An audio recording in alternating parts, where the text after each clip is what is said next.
너는 함께 가는 자의 목전에서 그 옹기를 깨뜨리고 그들에게 이르기를 만군의 여호와께서 이와 같이 말씀하시되 사람이 투기장의 그릇을 한 번 깨뜨리면 다시 완전하게 할 수 없나니 이와 같이 내가 이 백성과 이 성읍을 무너뜨리니 도벳에 매장할 자리가 없을 만큼 매장하리라. 여호와의 말씀이니라. 내가 이곳과 그 가운데의 주민에게 이같이 행하여 이 성읍으로 도벳 같게 할 것이라. 예루살렘 집들과 유다 왕들의 집들이 그 집 중에서 하늘의 만상에 분양하고 다른 신들에게 경배를 부음으로 더러웠은즉 도벳 땅처럼 되리라 하셨다라. 예레미야가 여호와께 자기를 보내사 예언하게 하신 도벳에서 돌아와 여호와의 집들에 서서 모든 백성에게 말하되 만군의 여호와 이스라엘의 하나님께서 이와 같이 말씀하시되 보라 내가 이 성읍에 대하여 선언한 모든 재앙을 이 성읍과 그 모든 졸락에 내리리니 이는 그들의 목을 곧게 하여 내 말을 듣지 아니함이라 하시니라. 아멘. 같이 가는 사람들 앞에서 옹기를 깨뜨리라 그럽니다. 설명을 듣기 전에 이런 행위를 내가 경험을 한다면 무척 불쾌할 겁니다. 누가 옹기를 하나 사가지고 들고 가면서 같이 갑시다 그런단 말이에요. 그런데 이웃도 아니고 좀 멀리 가는 거예요. 길이 성 밖으로 나가야 되니까. 그런데 말이죠. 사람들을 이렇게 여러 불러놓고 같이 가자 해놓고 이렇게 항아리를 하나 들고 가더니 그 보는 데서 이렇게 확 깨뜨리면 여러분 속으로 무슨 생각을 하겠습니까? 그냥 기분만 나쁜 게 아니라 여차하면 이 미친놈 아닌가? 그렇게 생각할 수 있겠죠. 그만큼 충격적인 행위입니다. 근데 일부러 그렇게 하라 한 겁니다. 하나님이 토기장이의 집에 한번 가보라 그랬거든요. 거기 갔더니 진흙덩어리 하나 올려놓고 이 물레 돌리면서 그릇을 만드는데 모양이 안 좋으면 다시 뭐 이렇게 뭉개버렸고 다시 만든단 말이에요. 근데 이건 흙의 상태니까. 그죠? 진흙 상태니까 가는 것이만 그릇이 만들어져 버리면 이게 이제 구워내면 굳어 있잖아요. 딱딱하게. 이걸 뭉개서 다시 만들 수 있는 게 아니고 이거는 깨뜨리는 거란 말이죠. 좀 다른 표현입니다. 이거는 두 가지 다를 볼 때 하나님 어떻게 하냐면요. 깨뜨릴 때는 확실히 깨뜨려 버린다는 얘기고요. 그러나 다시 세울 때는 완전히 다르게 다시 만든다는 두 가지를 보여주는데 일단 이 백성은 어떻게 한다고요? 완전히 이렇게 그냥 와장창 깨뜨려 버린다 이 말입니다. 그러니까 같이 간 사람이 누구냐면 19장 1절에 보면 백성의 어른들과 제사장의 어른 몇 사람 이렇게 있거든요. 그러니까는 자기보다 아랫사람도 아니고 노인들, 그것도 이 백성 중에 지도자인 노인들을 뭐 할아버지, 형님 누구 뭐 갑시다 이렇게 가면서 예레미야가 그 앞에서 옹기를 들고 가다 확 깨버린단 말이죠. 얼마나 이게 무례하면서 기분 나쁘면서 한편으로는 불길한 일입니까? 그러니까 뭐가 돼요? 그 충격적인 마음에 들을 귀가 열리는 거죠. 그래서 하나님이 말씀하시는 거예요. 11절에 보시면 이 깨진 그릇처럼 한번 깨면은 이게 조각을 붙인다는 게는 불가능한 얘기잖아요. 굵직굵직한 조각이 어떻게 뭐 약을 발라 붙인다 하더라도 막 가루가 돼버린 것들을 어떻게 하겠습니까? 절대 토기는 어쨌든 물이 안 새야 되는데 물 안 새는 그릇으로 다시 붙일 수는 없거든요. 그래서 다시 완전하게 할 수 없다 그래서 한번 깨뜨려 버리면 이와 같이 내가 이 백성 이 성을 무너뜨린다. 그러나 전과 같은 영광 기대하지 말라는 겁니다. 절대로 다시 그를 사람의 손으로 돌이킨다는 거 생각하지 말라는 거예요. 왜요? 하나님이 깨버리잖아요. 예레미야가 옹기 깨버린 것처럼 하나님이 이 백성과 이 성을 예루살렘 성을 확 그냥 깨버린다잖아요. 돌 하나도 돌이 남지 않게 깨버린 것처럼. 그런데 이 깨뜨려 버리는데 그러니까는 보는 사람이 충격을 받았겠죠. 그러면서 이 말을 들으면서 이 보는 게 뭔지 알았겠죠. 이렇게 시청각 교육이죠. 근데 그 실제로 하나님은 해석을 해줍니다. 항상 해석을 해줍니다. 자, 이 해석의 결정적인 말씀은 뭐냐면 도벳에 매장할 자리가 없을 만큼 매장하리라. 이 성읍을 옹기처럼 깨뜨려버렸는데 그 깨짐이 얼마나 흉악하냐면요. 우리가 그 흉년과 풍년 꿈이 알잖아요. 거기서 보면 흉악한 흉년은 어느 정도냐면 이삭을 먹어도 이 흉년을 나타내는 동풍에 마르고 가는 이삭은 살이 안 쪄요. 소가 살찐 소를 먹어도 이 야위고 흉물스러운 소는 살이 안 쪄요. 흉년이 그렇게 무서운 걸 어느 정도의 흉년인지를 가르쳐 준단 말이에요. 풍년을 전혀 기억하지 못할 정도로 흉년이 무서웠다는 얘기예요. 그만큼 이 성읍이 깨뜨려지는 것은 어느 정도로 무지막지하냐면 바로 이와 같다. 그 뭐냐면 도벳에 매장할 자리가 없을 만큼 매장할 거다. 어제도 잠깐 나왔어요, 도벳. 근데 오늘은 이 도벳이 중심 어구 중에 하나인데, 도벳이 뭐냐면 어느 지역 이름입니다. 여러분 골짜기가 얼마나 큽니까? 서울도 보시면 청계천이 천 하나 흘러도 청계 일가부터 마지막 끄트머리 가면 상당히 길잖아요. 그냥 청계천 하면 안 돼요. 길기 때문에. 종로도 마찬가지죠. 그런 것처럼 일가 이가 나눠 부른 것처럼 흰놈의 아들의 골짜기라는 이 골짜기가 커요. 그 골짜기 중에 도벳이라는 지역이 있어요. 흰놈의 아들 중에 그 골짜기 중에 이름은 도벳가라는 지역이 있는데, 그곳에 뭔 일이 있었냐면 가장 유명한 게 뭐냐면 거기서 애들을 불살라 우상에 바쳤던 그 지역으로 유명한 데가 도벳입니다. 이게 흰놈의 아들의 골짜기 그 쓰레기와 우상 숭배했던 그곳 중에 가장 더러운 것을 얘기하는 거예요. 가장 악한 일이 벌어졌던 것. 자기 새끼를 불살라 죽인 므낫세가 그랬거든요. 또 아하스 왕도 그랬던 거. 하여튼 유대 왕들 중에 한 2명 정도 그랬어요. 여기가 도벳이에요. 우리가 누굽니까? 다윗이 피난할 때 기드론 골짜기 아시죠? 또 예수님이 피난이란다. 겟세마네 기도를 하실 때 기드론 시내 골짜기를 지나 감람산으로 가시지 않아요? 그 기드론 골짜기보다 좀 남쪽에 있어요. 그리고 거의 이 두 골짜기는 맞닿아 있다 그럽니다. 자, 안 가봐서 모르겠어요. 혹시 장로님 권사님 가서 보셨어요? 흰놈의 아들 골짜기 가이드가 설명해 주던가요? 예. 그러면 아마 확인이 되실 겁니다. 저는 안 가봤어요 모르겠는데, 하여튼 이 예루살렘 동쪽으로 이렇게 골짜기 있단 말이에요. 동쪽으로 남쪽으로 이렇게. 근데 여기 흰놈의 아들 골짜기는 남쪽 지역이라 그래요. 그러니까는 기드론보다 좀 남쪽인가 봐요. 그러면 거의 이제 골짜기는 어쨌든 이렇게 지류가 붙어 있게 돼 있잖아요. 그럼 그 지역 어느 정도? 여기가 도벳이라는 지역인데, 여기가 그러니까는 피밭 피값을 준 밭 아겔다마, 여기하고도 아마 여기 이렇게 좀 근처인가 봐요. 비슷비슷한 그 지역. 그러니까는 피가 흐르고 사람을 태워주겠다는 아주 그 우상숭배, 악질적인 우상숭배로 유명한 지역이 어디냐면 도벳이라는 겁니다. 도벳. 근데 이 지역이 어떻게 해요? 매장할 자리가 없을 만큼 매장한다. 얼마나 사람이 많이 죽었을까. 그러니까는 일단은 묻어요. 사람을. 최소한 예의가 있어야 되니까. 어느 나라든 간에 묻히지 못한 시신은 가장 저주받은 거잖아요. 그래서 전쟁할 때도 서로 백기 들고 나와서 시신이나 묻고 하자 그러거든요.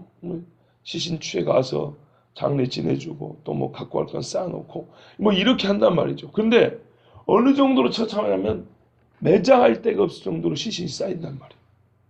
이것이 바로 이 성읍이 깨뜨린 그 정도다 하고 지금 하나님이 말씀해 줍니다. 안 그래도 여기 가면은 시체들이 많고 피 흘림이 있는 곳인데, 그러니까 쓰레기 버리고 시신들, 연고 없는 시신들 이렇게 태우고 막 이런 데라 그랬잖아요. 쌓여가지고. 얼마나 무섭습니까? 근데요, 재밌는 거는 요 사람들이 이 도벳 골짜기만큼 왔을 때 깨뜨렸고 말을 해준 거예요. 눈앞에는 도벳이 보이고 예레미야는 지금 온기를 깨뜨렸고, 하나님의 말씀은 이 깨뜨려짐이 너희가 지금 눈앞에 보이는 도벳, 저기에 묻을 사람, 매장할 자리가 없어도 시체가 쌓일 거다라는 의미다. 이렇게 삼박자 딱 맞았을 때 이 백성의 장로들과 제사장의 원로들은 얼마나 치를 떨었겠습니까? 왜냐하면 이 사람들은 평상시에 도벳 골짜기 올 일이 없는 사람들이에요. 제사장이 몸 부정하게 시리 오겠습니까 여기? 안 오겠죠. 그러니까는 얼마나 이게 정말 혐오스럽고요. 심장이 벌렁거렸겠어요. 눈앞에 펼쳐진 광경은 정말 이 지경이 없어요. 그런데 거기다가 당대 그래도 예레미야 선지자가 와가지고 옹기를 깨뜨리면서 귀에는 들려주고, 그러니까 귀가 떨린다고 했잖아요. 해주는 말이, 여기 보이지? 이 우상 딴지들 보이지? 여기 시신 태우는 거 보이지? 여기에 매장할 자리 없는 시신이 쌓이는 걸 너희가 보게 될 것이다. 이게 바로 이 온기가 깨뜨렸다는 그 깨뜨림의 의미다. 이랬을 때 얼마나 무섭겠어요. 또 하나 이유가 있어요. 요시야가 열왕기하 23장에 보면 요시야가 성전을 깨끗하게 하고 개혁을 했어요. 기억나시죠? 요시야가 개혁을 할 때 예레미야가 신앙의 어떤 그 신앙적 지원, 좀 중립적 표현하면 종교적 지원을 해줬다. 옆에서 기도해주고 영적인 조언을 해주고 요시야 왕한테, 왕은 어쨌든 왕이잖아요. 그러니까 선지자가 왕이시여 일은 이렇게 하는 게 옳습니다. 여기는 이거를 깨뜨려야 되고 저기는 저기를 가야 되고 막 이렇게 코치를 해줬을 거 아닙니까? 그리고 기도하면서 막 영적 힘을 북돋워 줬을 거 아닙니까? 제가 기도하겠습니다. 왕이시여 힘을 내십시오. 그때 둘 다 젊을 때거든요. 20대란 말이에요. 그러니까 얼마나 멋졌겠어요. 그때 지금 이 원로들이라는 사람들이 요시야 옆에서 따라다니면서 원하든 원치 않든 요시야가 정결하게 하는 일을 옆에서 봤던 사람들이란 말이에요. 근데 요시야가 요절을 했어요. 39인가 요절을 했다고요. 전쟁터에서. 그래서 그게 하다가 만개돼 버렸는데, 하여튼 이 어른들이라는 사람들은 젊은 요시야 옆에서 나라가 깨끗해지는 것을 봤고 우상을 때려 부시고 불태우고 가루로 만들고, 열왕기하 23장에 보면요, 요시야의 행한 일이 자세하게 기록되어 있어요. 근데 제가 이 왕말 나온 김에 1절부터 10절까지만 읽어드릴게요. 딱 10절만 읽어드릴게요. 요시야가 행한 일에 그 부재한 것을 치우고 태우고 정결했던 일, 딱 10절만 읽어도 어마어마한 많은 일을 한 걸 알 수가 있고요. 그만큼 유다와 예루살렘이 더럽다는 얘기예요. 딱 10절 아래에 엄청난 말이 들어있어요. 한번 들어보십시오. 왕이 보내 유다와 예루살렘의 모든 장로를 자기들에게 모이고, 맞죠? 이 사람들이 그러니까는 요시야 때 같이 있었던 사람들인데 나라가 이 모양이 된 거를 깜깜한 영적인, 그러니까 눈이 감겼으니까 영적인 상태를 못 보는 거예요. 이에 왕이 여호와의 성전에 올라가며 유다 모든 사람과 예루살렘 주민과 제사장들과 선지자들과 모든 백성이 노소를 막론하고 다 왕과 함께 앉으라. 왕이 지 혼자 돌아다니면서 한 게 아니었어요. 백성의 모을 사람들 모아다니면서 너희도 봐라. 율법을 읽어주고 듣고 봐라. 이게 하나님을 섬기는 나라인지 봐라, 이 말. 그러면 백성이 어떻게 해야 돼요? 아, 우리가 잘못했습니다. 그럼 어떻게 하랴? 이걸 그대로 두랴? 아닙니다, 왕이시여. 부셔버립시오. 태우십시오. 그래. 그러면서 같이 막 이렇게 했던 거예요. 왕이 여호와의 성전 안에서 발견한 언약책의 모든 말씀을 읽어 무리의 귀에 들리고, 신앙의 개혁은 진짜 여기서부터 시작하는 거예요. 하나님의 말씀 듣는 것부터. 에스라 때도 우리가 읽었잖아요. 왕이 단 위에 서서 여호와 앞에서 언약을 세우되 마음을 다하고 뜻을 다하여 여호와께 순종하고 그의 계명과 법도와 윤리를 지켜 이 책에 기록된 이 언약의 말씀을 이루게 하리라 하며 백성이 다 그 언약을 따르기로 하니라. 이렇게 하고 개혁이 시작됩니다. 하나님 말씀 읽고 우리가 이대로 할까요? 왕이니까 명령했겠죠. 이 말씀을 하겠느냐? 예, 왕이시여. 하나님의 말씀대로 하겠습니다. 옛날에 모세처럼 그런 거예요. 자, 그러면 가자. 그런 거예요. 왕이 대제사장 hil기야와 모든 부제사장들과 문을 지킨 자들에게 명령하여 바알과 아세라와 하늘의 이롤 성신을 위하여 만든 모든 그릇들을 여호와의 성전에서 내다가, 먼저 어디서부터요? 여호와의 성전부터. 항상 순서가 있고요. 하나님의 영적 원리가 있어요. 요즘으로 말하면 교회부터입니다. 내다가 예루살렘 바깥 기드론 밭에서 불사르고, 맞죠? 기드론은 항상 꺼내납니다. 기드론이 이제 많이 나옵니다. 예루살렘 주위의 산당들에서, 주위에 산당이 삥 둘러 있는 거예요. 네? 지금 기가 막히죠. 분양하며 우상을 섬기한 제사장들을 폐하며, 이 제사장 이 미친놈들이 여기서 뭔 짓을 하고 있는 거 봐보십시오. 또 바알과 해와 달과 별대와 하늘의 모든 별에게 분양하는 자들을 패하고 징조와 일자와 연월 일시를 말하라고 한 하늘에 있는 천체한테 신이라고 향불을 피웠다 이 말입니다. 또 여호와의 성전에서 아세라상을 내다가 예루살렘 바깥 기드론 시내로 가져가 거기에서 불사르고 빻아서 가루를 만들어 그 가루를 평민의 묘지에 뿌리고 묘에 뿌려진 것은 가장 저주를 했다는 거거든요. 아세라는 여신상입니다. 여신상. 여기 보면 정토회관 있잖아요. 여기 잘 지은 그 건물 새로 지은 불교 회관 있죠. 거기 보살들이 6기가 쫙 조각이 있잖아요. 그 보살 중에 자 5개는 여자라 그랬죠. 불교도 여신사상입니다. 결국에는. 또 여호와의 성전 가운데 남창의 집을 헐었으니 그곳은 여인이 아세라를 위하여 휘장을 짜는 처소였더라. 얼마나 기가 막히게 봐보세요. 성전 안에요. 여자들이 일하는 데가 있었어요. 지성소와 성소에 옛날에 뭐였어요? 휘장이 있잖아요. 옛날에는 천막으로 성소를 만들었지만 지금은 이제 성전을 지어놨기 때문에 휘장은 요 안에 가림막만 있으면 되거든요. 요거를 짜는 것도 아니고 제사장들이 입을 옷을 만드는 여자들도 아니고 뭐 한다고요? 아세라상을 위하여 휘장을 짜는 처소였다. 이 여신을 위해서 휘장을 짜는 방이 하나님의 성전 안에 있었다는 거예요. 영적인 타락은 예나 지금나 똑같다는 거예요. 이게 겉보기만 약간 다르지 속은 똑같아요. 근데 거기에 뭐였어요? 남창십이 거기 있는 거예요. 왜요? 여신을 위하여 여자들이 바느질하고 있는 데니까 여자들의 성욕을 풀어주라고 남자 창기들이 대기하는 방이 있었어요. 그 옆에. 여러분, 이게 성전입니까? 이게 요시야 시대까지 내려왔던 유다 사람들의 영성입니다. 이게. 또 유다 각 성읍에서 모든 제사장을 불러오고 또 제사장이 분양하던 산당을 게바에서부터 브엘세바까지 더럽게 하고 또 성문의 산당들을 헐어버렸습니다. 성문 앞에 산당들이 있었어요. 이 산당들은 그 성읍의 지도자 여호수아의 대문옥이 곧 성문 왼쪽에 있었더라. 산당들의 제사장들은 예루살렘 여호와의 제단에 올라가지 못하고 다만 그의 형제 중에서 무교병을 먹을 뿐이었더라. 정식 레위인 중에도 성전에서 봉사라 그랬는데요. 밖에 산 위에다가 당을 지어놓고 이게 산당이죠. 거기서 지어놓고 어떤 이는 거기서 하나님께 제사한다고 어떤 이는 우상에 제사하고 이런 짓을 했습니다.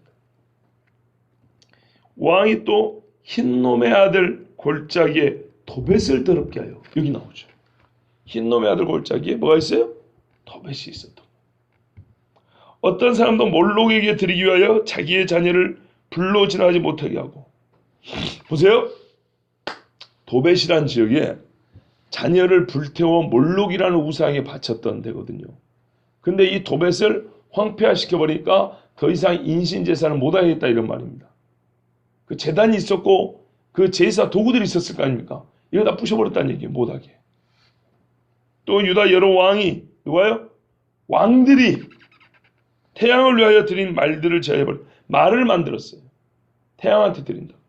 이 말들은 여호와의 성전으로 들어가는 곳의 근처 넷이 나단멜렉의 집 곁에 있던 것이며 하나님 성전에 들어가는 길목에 태양에게 바친다는 말들이 있었어요.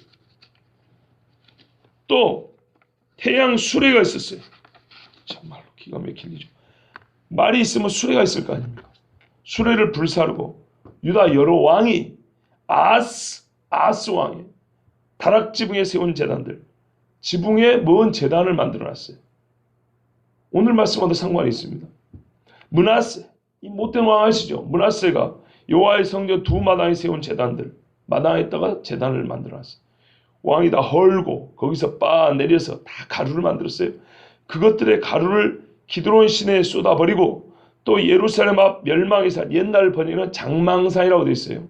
멸망의 산 오른쪽에 세운 산당들을 왕이 더럽게 하였으니 이는 옛적 이스라엘 왕 솔로몬이 다 밝혀지죠.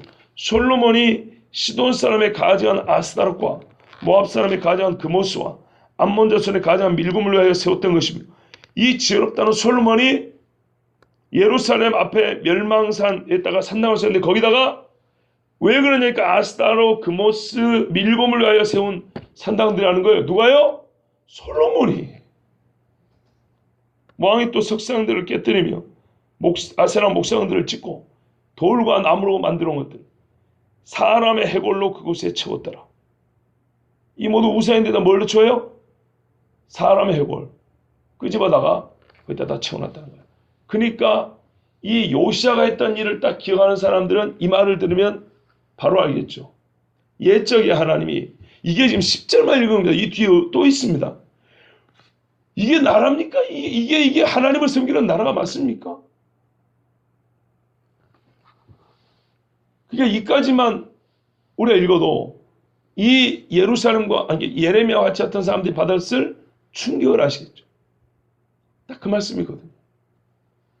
옛적에 요시아라는 젊은 왕이 있을 때 온갖 우상들을 다 없애버리고 깨끗하게 나라를 할 때 이 도벳의 인신제사, 특히 애들을 바쳤던 인신제사 했던 그것을 무너뜨려서 못하게 하고 해골을 갖다가 채워놨던 건 너희 할 거다. 그러나 그때는 요시아는 나의 땅, 정말 내 백성이 사는 이 지역을 깨끗하게 한다고 내 마음을 기쁘게 했었는데 너희는 그게 불과 몇 년 지났다고. 여러분 요시아 죽은 지 얼마나 지났다고요. 요시아 죽고 불과 한 20 몇 년 있다 나라 망한다니까요. 그러면 요시아 죽은 지 얼마 안 돼요. 왜? 예레미야가 살아있잖아요. 동시대 사람 예레미야가 살아있잖아요. 얼마나 됐다고. 그 무너뜨리는 것을 다 다시 세우는 거. 똑같은 짓을 하고 있어요. 똑같은 짓을. 그러므로 이제는 하나님이 요시아보다 더 확실하게 하시겠다는 거. 그때 다 기억할 거다. 이 나라의 노인들아, 너희가 불과 1, 20년 전에 어떤 일이 있었는지 기억할 거다. 내가 다시 한다. 이제는 내가 직접 한다. 다 무너뜨리고 이 도벳 산다 있는 거, 이 땅인 거 다 무너뜨리고 그때 해골로 요시아 전에 나는 살아있는 백골 이 뼈가 아니라 살아있는 시신으로 가득 채워버릴 거다. 얼마나 무섭습니까? 그 말씀이 13절, 12절에도 계속 이어집니다. 여호와의 말씀이야 내가 이곳과 그 가운데 주민에게 이같이 행하여 이 성으로 도벳 깎게 할 것이라. 이미 설명드렸으니까 뭐 더 이상 긴 설명이 필요 없습니다. 이 성을 도벳 깎게 한다. 여러분 예루살렘의 아름다움과 예루살렘의 평안에 예루살렘의 거룩함이 밖으로 흘러나가야 되는데 주의 말씀 예루살렘으로부터 흘러나와야 되는데 거꾸로 도벳의 이 더러움이 예루살렘으로 스며들어와 예루살렘이 도벳 같게 한다 그랬어요. 그러니까 도벳의 시신이 쌓일 곳이 없도록 쌓아놓고 어디도? 예루살렘도. 교회의 거룩함이 밖으로 나와야 되는데 세상의 부정과 세속적인 것들이 교회에 들어와가지고 교회를 더럽힌단 말이에요. 13절 보십시오. 항상 하나님이 이유를 말씀하죠. 왜 그런가? 그들의 우상숭배의 죄가 참 더럽게 그지없지만 이번에는 하나님이 좀 더 구체적인 모습을 보여줍니다. 마치 위에서 항공사진 찍은 것 같습니다. 유다 왕들의 집, 예루살렘에 있는 집집마다 너 지붕에 올라가 봤냐? 하나님은 위에서 보시잖아요. 내가 위에서 지붕들을 보니까 각 지붕들이 우리같이 이렇게 기울어진 집이 아니고 평평한 집이란 말이에요. 그러니까 지붕에서 거닐다가 밧세바를 본 거 아닙니까? 다윗도. 지붕마다 해와 달과 별들에게 바치는 향단들이 다 세워져 있는 거예요. 아까 뭐 태양술에 태양말 이런 거 있죠. 이런 것들 세워놓고 원반 모양 걸어놓고 그 앞에 향불을 피우고 집집마다 위에서 보니까 한때 우리나라가 비행기 타고 보면 새빨간 게 십자가라 그랬잖아요. 지금 흰색으로 바꿨는데 우리 교회도 흰색인데 개인적으로는 저는 빨간색이 더 낫다고 생각합니다만은 하여튼 이 위에서 만약에 본다 이 말이에요. 오늘식으로 말하면 우리가 비행기 타고 위에서 본 말이에요. 이 예루살렘이 새빨간 불꽃이 반짝반짝반짝반짝 한단 말이에요. 밤에 보면 뭔가 화서 내려봤더니 향불이 향불. 예? 향이 타면서 나는 그 불꽃들인 거예요. 낮에 보면 뿌연 거예요. 왜 그런가 했더니 향에서 나온 연기. 집집마다 한 집도 안 빼고. 유다 왕들이 이렇게 궁전에서부터 해가지고 말이에요. 저기 초막집까지. 그 다음에 다른 신의 전제를 봤다. 여러분, 전제라는 것은 부어 바치는 제물입니다. 뭘 부었겠어요?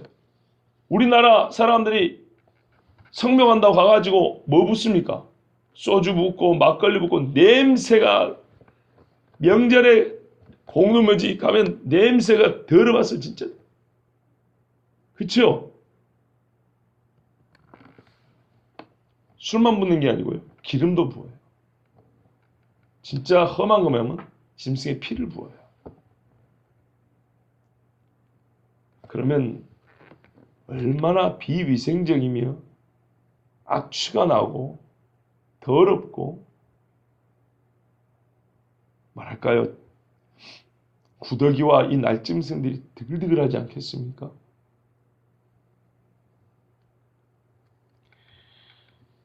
하나님이 위에서 보니까 이 나라가 일이 더러운 거예요.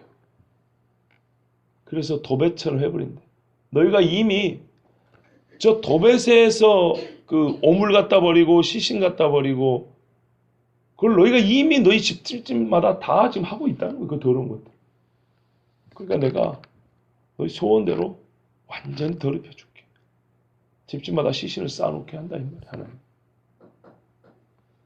제가 예레미야를 보면서요. 우리가 이미 알고 있는 것이지만 100번 1000번 확인한 게 있어요. 하나님은 이유 없이 일을 안 해요. 항상 재앙을 말하는 다음에는 뭐라고 했어요? 왜냐하면 하고 이유를 말을 해줘. 예레미야 읽으면서 원인과 결과 뿌린 대로 거둔다는 하나님의 말씀이 하나님 입에서 단일 성경 안에 이렇게 많이 나올 수가 없어요.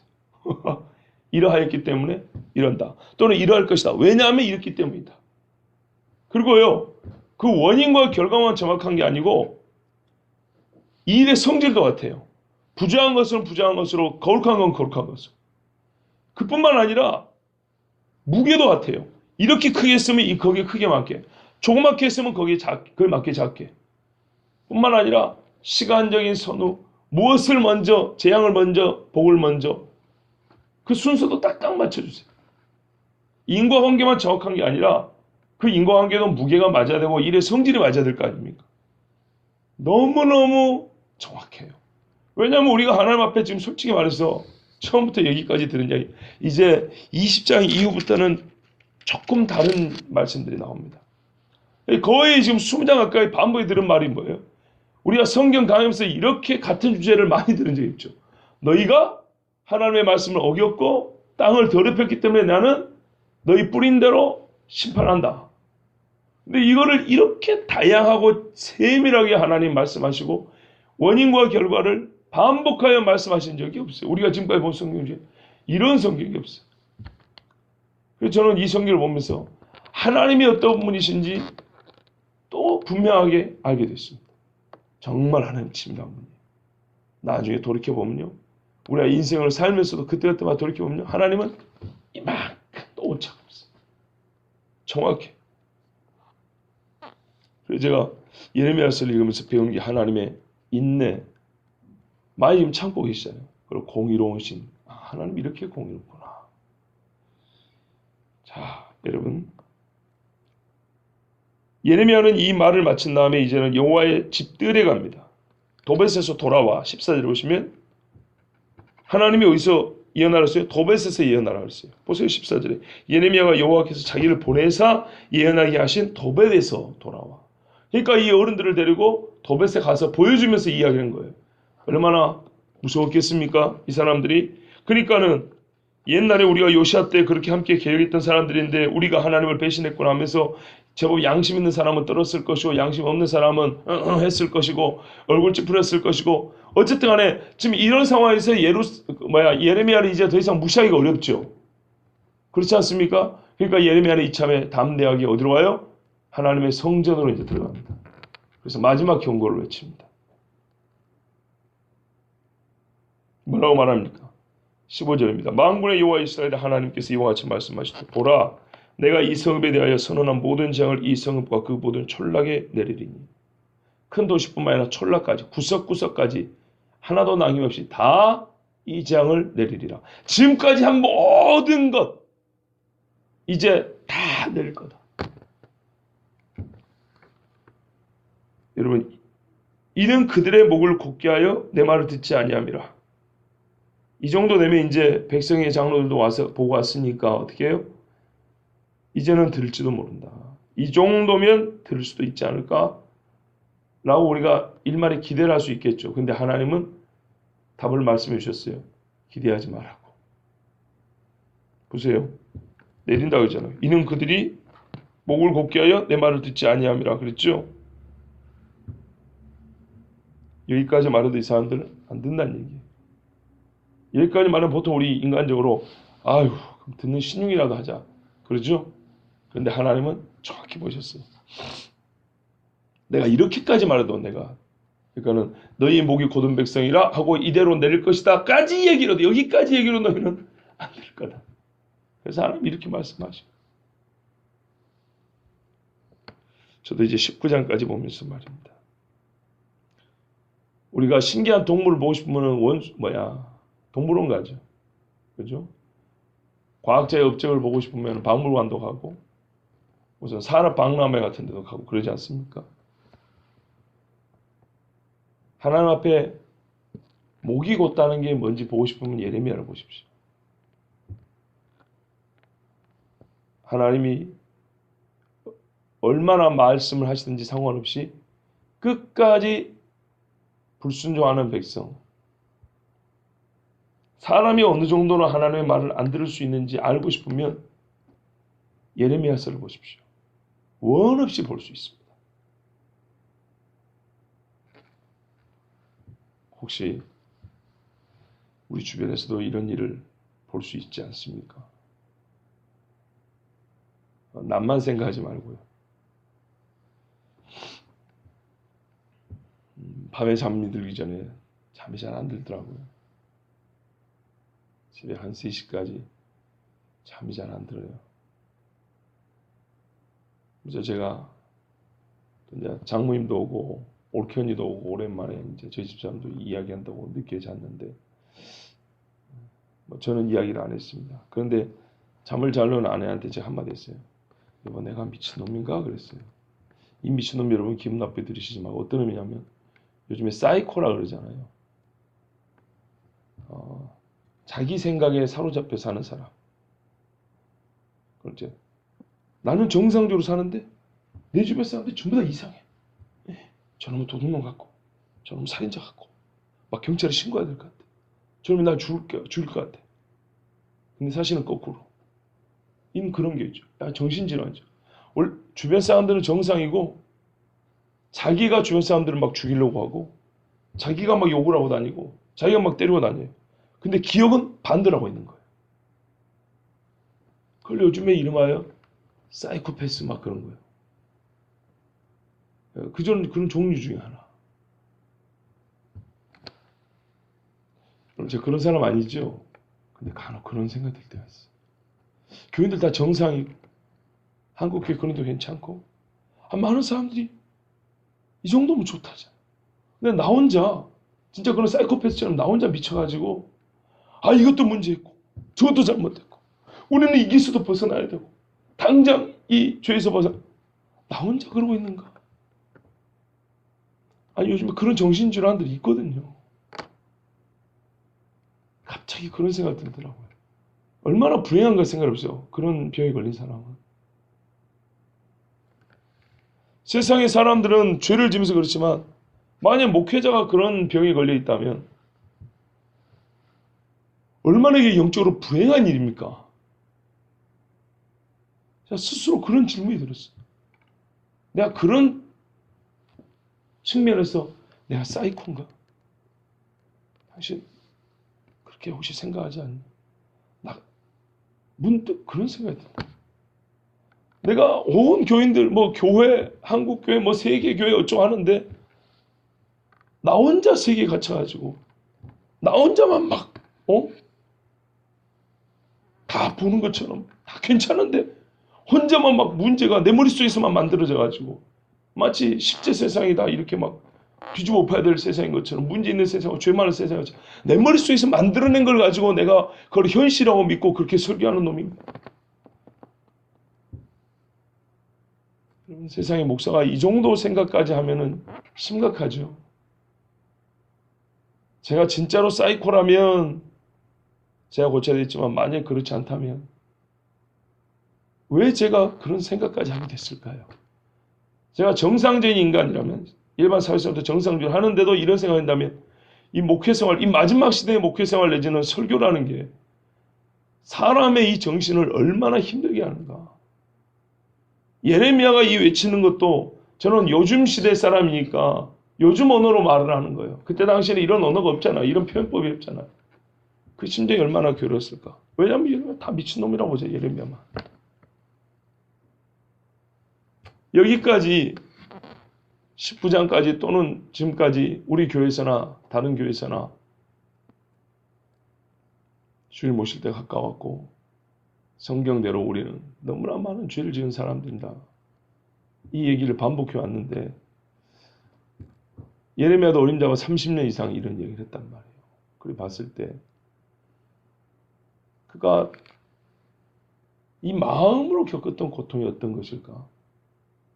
문득 제 입에서 이거 내가 사이코인가?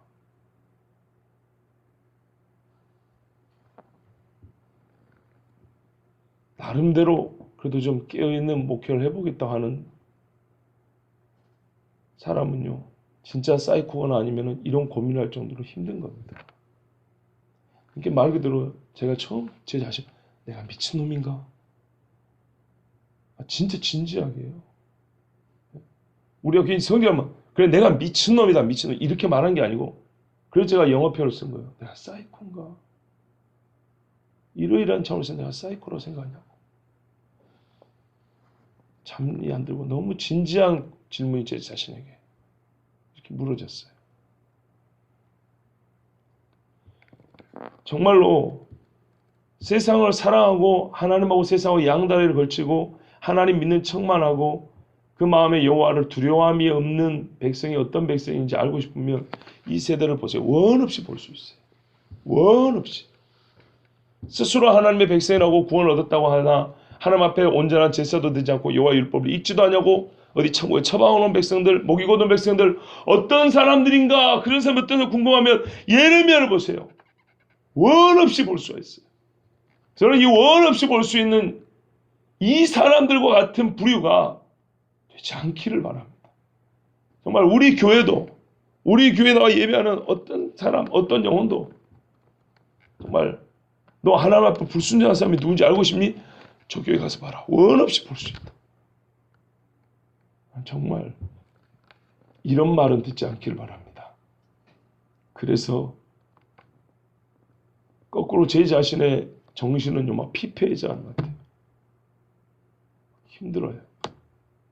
진짜 내가 미친놈인가 사이콘가 물을 정도로 힘들어요.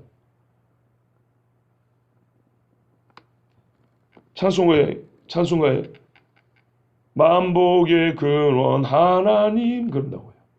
복의 근원 강림하사 그런다. 복의 근원인 하나님을 부르고 하나님이 계신다고 하는데 이 망해가는 나라는 도대체 어찌된 나라입니까? 복의 근원이신 하나님께로부터 세상에 예레미야 기록된 건 다 저주와 재앙 아닙니까? 이게 말이 되는 이야기입니까? 복이 이렇게 기록이 돼도 시원찮을 판에 저주와 심판이 이렇게 기록이 돼야 되겠습니까? 진짜. 얼마나 어리석고 한심한 거 보세요. 우리가 그러죠. 약을 두고도 안 먹냐고. 밥이 있는데도 안 처먹냐. 이런 말 하죠. 그런 것처럼 아니 만복의 근원이신 하나님을 옆에 두고도 세상이 이렇게 망하면 말이 되냐 이 말이에요. 만복의 근원이신 하나님이 우리 교회에 함께한다 하면서도 망할 짓을 해서 되겠냐 이 말이에요. 적어도 내 자신 이렇게 지금 내가 사이콘가 고민하는 그래도 이렇게 고민하는 목사 위대하지는 못해도 고민하는 말씀으로 고민하는 목사가 있는데도 복을 못 받으면 말이 되냐 이 말이에요. 도대체 뭐가 문제입니까? 뭐가?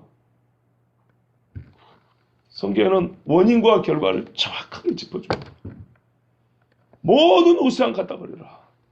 너희 마음의 주인 삼았던 거 진짜로 다 갖다 버리고 오직 여호와를 경외하라 그래요. 여러분 잠언에는 뭐라 되냐면요. 여호와를 두려워하는 자에게 복이 있으리라 그래요. 그러면서 뭐라는 줄 아십니까? 이 복은 받으면 빼앗기지 않는다. 또 이렇게 돼 있어요. 진짜 그런 복을 받으셔야 되지 않겠어요? 그러려면 첫 번째 뭐라고요? 여호와를 두려워하랍니다. 여호와를 경외하라는 거예요. 근데 말씀을 보지 않으면 절대로 여호와를 경외할 수가 없어요. 하나님이 어떤 분인지 알고 하는 거거든요. 저는 그래서 이 새벽에 나오신 분들이 진짜 복이 있다고 믿습니다. 들어도 한 번을 더 들었을 것이고 아니 수백 번을 더 들었지 않겠습니까? 그런데 하나님 그런 거 있지요. 많이 들으면 많이 찾는다 그랬어요. 많이 받으면 많이 내놓으라 그런다 그랬어요. 그런다고 안 나오시지는 마시고요. 많이 들었으면 많이 순종하면 됩니다. 그러면 많은 복을 받습니다. 저는 복장사하는 사람은 아니지만 만복의 근원 하나님의 이름을 말하면서 복을 말하지 않을 수는 없습니다.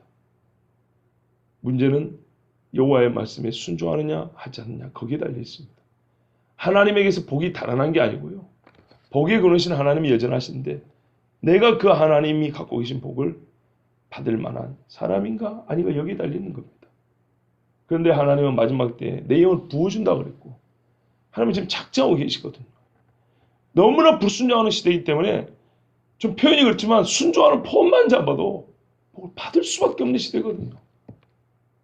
니느웨가 곧 멸망하기 때문에 회개하는 폼만 잡아도 살려준 것처럼 지금 그런 때란 말입니다.